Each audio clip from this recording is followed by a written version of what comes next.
भगवान राम ने हनुमान जी को मृत्युदंड क्यों दिया था? आइए जानते हैं इस कहानी के माध्यम से। भगवान राम और हनुमान जी की यह कहानी बहुत ही कम लोग जानते होंगे। कई लोग तो इस कहानी पर विश्वास भी नहीं कर पाते। तो चलिए आपको यह कहानी बताते हैं। एक बार भगवान राम की सभा में बहुत सारे ब्राह्मण और संत महात्मा जुटे थे।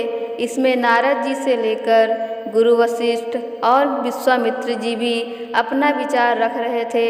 कहा जाता है कि इसी सभा में एक कोने में चुपचाप हनुमान जी भी बैठे थे। इस चर्चा के दौरान ही अचानक नारद जी ने यह बात सामने रख दी कि भगवान राम का नाम उनसे भी बड़ा है और उन्होंने कहा कि वह इसे साबित भी कर देंगे। चर्चा खत्म होने के बाद नारद जी ने हनुमान जी से कहा कि वे सभी ऋषि मुनियों का सत्कार करना शुरू कर दें, लेकिन उन्होंने यह भी कह दिया कि विश्वामित्र को छोड़ दीजिएगा। नारद जी ने यहाँ ट्विस्ट यह दे दिया कि विश्वामित्र राजा हैं, इसीलिए उनके साथ ऐसा करना जरूरी नहीं है। ऐसे में नारद जी की बात मानते हुए हनुमान जी ने सभी ऋषियों का सत्कार किया, लेकिन जब वहीं पर विश्वामित्र की बारी आई तो उन्होंने उन्हें नज़रअंदाज कर दिया। विश्वामित्र को यह अपमान बर्दाश्त नहीं हुआ और उन्होंने तुरंत अपने शिष्य राम से हनुमान को मृत्युदंड देने का वचन देने को कहा। अब राम जी दुविधा में फंस गए।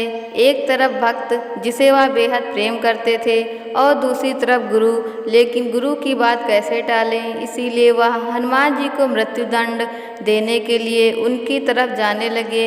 इस बीच नारद जी ने हनुमान जी को कह दिया कि वे डरे नहीं और सिर्फ राम नाम जपते रहें।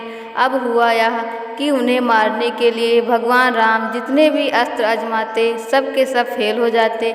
इसके बाद गुरु की महिमा ना मिटे, इसके लिए भगवान राम ने अंतिम विकल्प के रूप में ब्रह्मास्त्र चला दिया, लेकिन यह क्या, यह भी विफल हो गया। हार मानकर राम जी को विश्वामित्र के पास जाकर सब सच बताना पड़ा।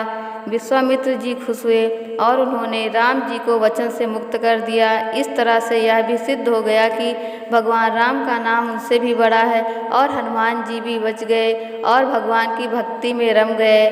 जय श्री राम।